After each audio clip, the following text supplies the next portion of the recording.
दोस्त कैसे हैं? आई होप कि आप अच्छे होंगे। आज का रिएक्शन वीडियो बहुत ज़बरदस्त होने वाला है, भूमि विवाद। चलिए थंबनेल तो देख लिए होंगे, बहुत मज़ा आने वाला है इस वीडियो में, तो वीडियो को अंत तक देखिए, शुरू से लेकर अंत तक देखिए। चलिए वीडियो को स्टार्ट करते हैं। और चैनल पर न्यू होंगे, चाहे पहली बार होंगे, जरूर से चैनल को सब्सक्राइब करें। ऐसे इंटरटेनमेंट वीडियो देखने के लिए, आपके इंटरटेनमेंट के लिए बना रहा हूँ, आपको हंसाने के लिए बना रहा हूँ। तो वीडियो कैसा लगा लास्ट में कमेंट जरूर करिएगा। ये वीडियो में बहुत मज़ा आने वाला है, वीडियो पर बने रहिए। चलिए वीडियो को स्टार्ट। तो देखिए स्टार्ट हो गया है वीडियो।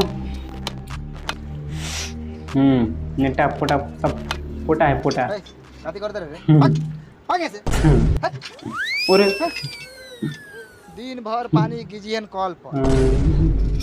सारा दुनिया काम को के निहाल हो गेल आ ई सार लोग बा 10 बजे सूत के उठता आ हम अकेला डर मारवतानी खाए छाती आ हगा के भरा ए त कोनो तोरा गांव से आगत हां ना तो कि हम अपना बाप बाप बेटा दोनों जबरदस्त बड़ा वो करे सार कहता है, वो करे करे तेरे करता है। ए हम बानी हां तो बाहर निकल, जोर से लागल बा। ए उतरी तब नहीं निकला। हां ना तो अभी चुपचाप नहीं खड़ा रहा। साला पेट गड़बड़ बा, बर्दाश्त नहीं के होत। मार दे साला सो जल्दी आओ खेत में डने बाने के बा। ए जाना मर दे आवता नहीं जनेर बाने के बर खेत फिरता निकले लगा होता नहीं। ए रुक, एक और लेडी छटका दी। रे निकलबे कि ना रे साला? ना निकलम, छटकी तब निकलम। गोल बा खेत में बा बूढ़ा बा जवानी में काम ना करे से बूढ़ा बने। अरे ई कौन होता का हो भैया, तू ई डनेर काहे कटला? ए हमरा में बात हम काटब हाँ ना। ना। ए हई ई तोरा में बा। पूछला कथी बार साला बुढ़ाट से बार-बार साला डनेर काट देता। ए मार साले के लो एगो बूढ़ पर साला एगो बूढ़ पर 4 गो रे ई साला ना मान। जे आओ फैली से होगा साले।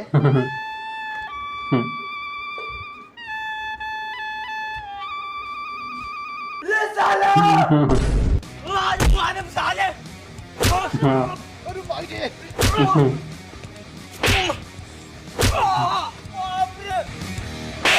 साला होगी किस्मत पानी का चुप रहा रे।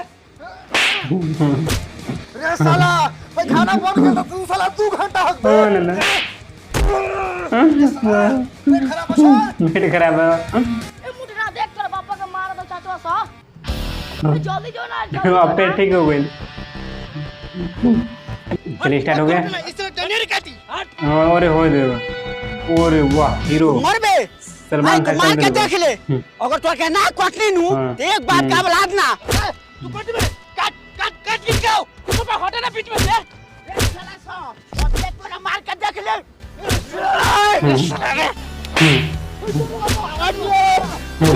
आगले सुन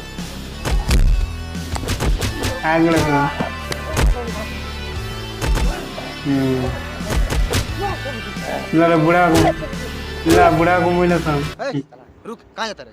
चल पापा के मारे था मारे दे साला सबके तनका से खाली खून निकल जाते हाफ मर्डर केस होई। एगो बच्चा 4 गो हो गेली था। होके दे तभी तो साला से सुधारी।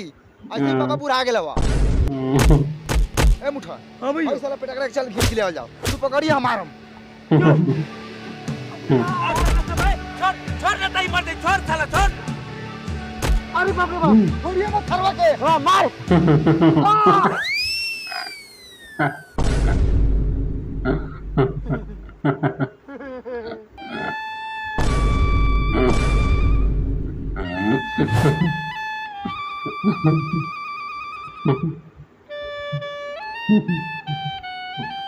और कट मेरे साला डनेर। ए छोड़ साला छोड़ भाग यहाँ से भाग। पापा पिटाइला हाँ पिटनिया बढ़िया मरलो कसो देखो ना मार के आके तो फुला देले। हे तो झाट पिटाइला खाली आंख खुलवा के तो चलैला तनका खून निकल होती तब नु हाफ मर्डर केस होई। जुटना बिया नंबर डनेर भरा जाए के चाहिए न तो लाश गिरी लाश चल करे। ए हमर झाट गिरी इतना पिटा के नहीं सतला से ना गिरा। चलो बिहान हम कोनम डनेर देखा तनी कौन साला आके रोक ले बता। चलो बस गुस्सा का भेलौ रे कुछ बोलत नहीं खस। भैया रे झगड़ा मारपीट ना करे के अच्छा ना लागेला। चल पटी पटा चल जाइए झगड़ा अच्छा ना लगेला चल। इनका दवाई मिल गइल बा। पापा काटो तनी हाली हाली काटो साला तुमको अपन डनेर नहीं के छोड़ ले पूरा काटो भैयो तनका तो दोनों भाई खगा त खेतवा में खगा। अब बउआ सजा के होगा ई सरवा से खेत के घर बुल लेल बा दिन रात यही में लौटात रहता। जमीन खातिर बताओ अब देखो क्या होता है महाभारत चालू हुई पास का कट गई बेसी कटल बा।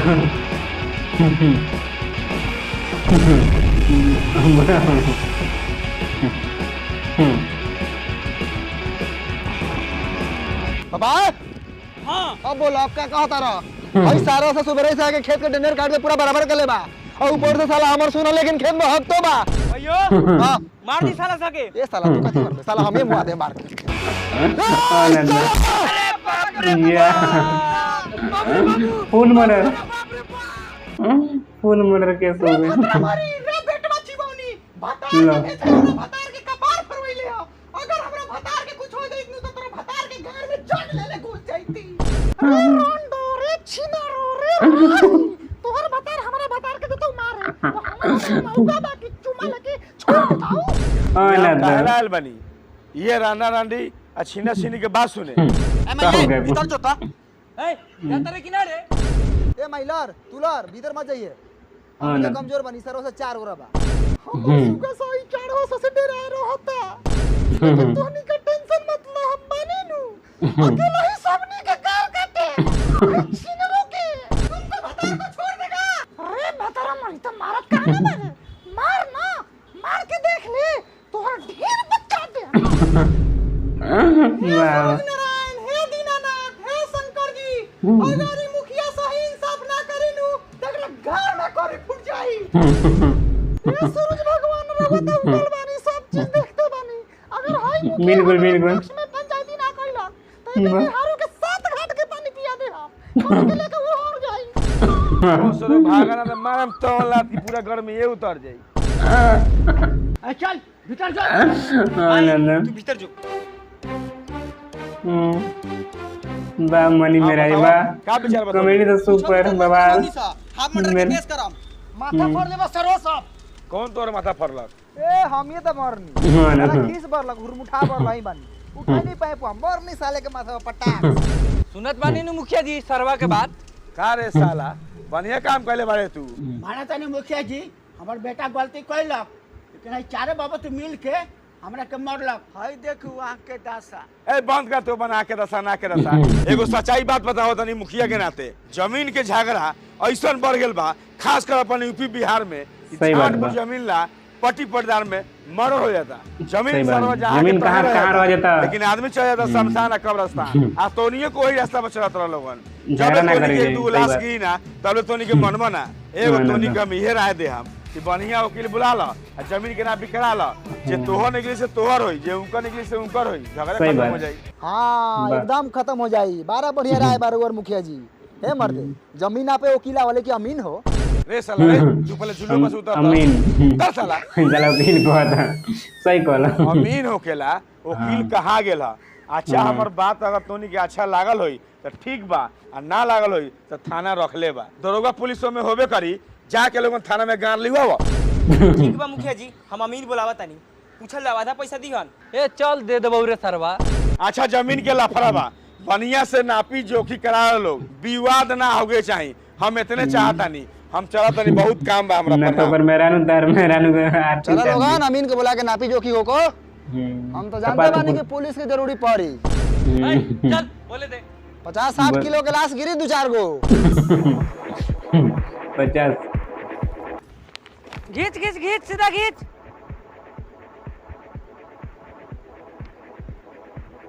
ए लइका है पोल के एक बिता के रख उठान ई तो सरो अपने खेतों में कड़िया रख ले रे एही खींच के रख एही में ए लइका है सीधा रख सीधा कहती है सीधा नहीं तो सीधा आयु घसका हो मैं साला मिनी बतिया था ना गिदर लेकिन त लागत दे बरा लई अब नापे दे साला हां ठीक बा रहे दे वही जगह आ एगो ढेला रख दिए ए लइका ए कोरी लेके बाहर दक्षिणवारी तरफ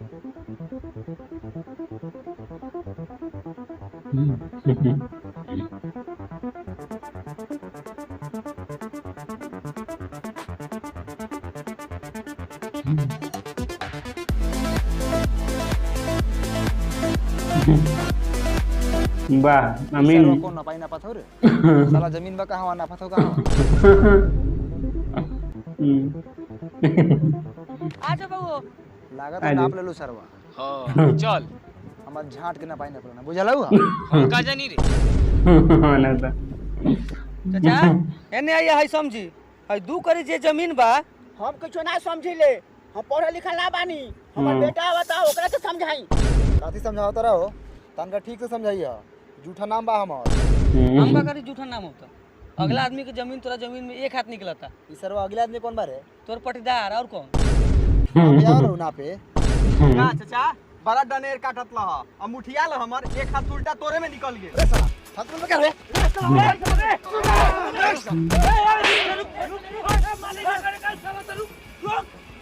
आ साला जमीन ले बे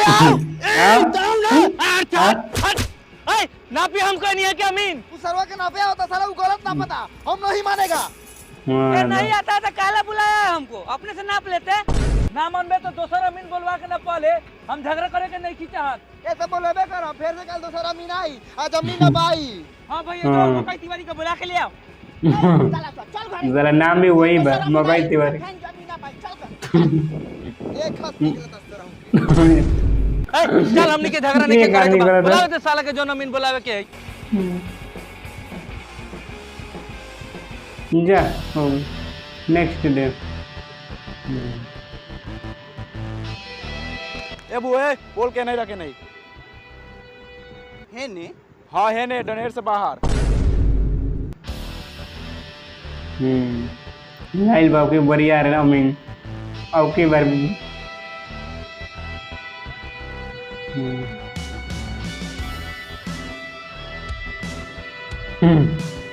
दम टाइट रखिए अब की बार तोरा में गिरी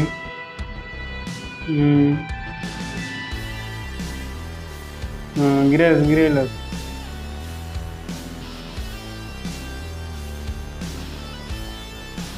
बस अमीन तो दम तगड़ा आ बाप जाओ कर लेके हो गेल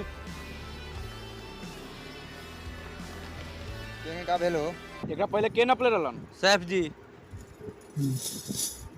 सैफ जी देखा एकरा पहले जो नापी भेल रहे वो सही भेल रहे और पोल से 2 कड़ी जमीन इनकर निकला था तोरा में ए सुनो ना मकई नु नाम हो तो हर तनका सोच समझ के बोलल कर मतलब भूजा भूजे में हमरा देर ना लागल ये जंग भूज के रख दिया ज्यादा बोलत रे लड़का समझत रहेगा 42 साल का उम्र 42 साल का तो लेखन लेकर जेने तेने घुमाता हटो ने भूजा भूजिया चला हम बताओ तनी तोर जमीन कहां ले निकलल बा यहां तक ले जमीन निकलल बा पिलर लेके हलाला हम चलत तनी अपन तोनी फरिया ला तोरा गार में दम त हलाल ए तो तू रोक लेबे का रे त हलाव ना रे साला हलाव ना हाँ, दला। हली नहीं त लासे हली ए तू ना चलेबे साला दू बेर अमीन बोला के नापी करवेले तइयो तोरा संतुष्टि ना भेल हां ना भेल ना होई तू हलाव ना पहले ए साला बहुत बार चढ़ के बोला तेरे बहुत बर्दाश्त कर लेनी देखा तनी कौन भरे से रोक लेबा आ लिया कोदारी हम बरम साला के ए भरे दे आज मुर्गा खस्सी ना आदमी के कीमा बनी आदमी के कीमा बनाओ तो अरे हट हट लाओ कोदारी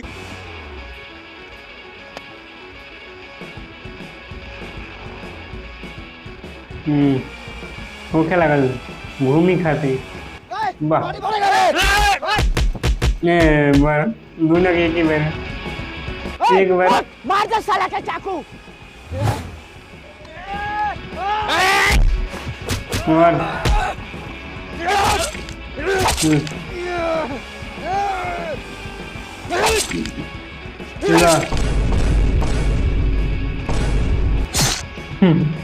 मार दिलो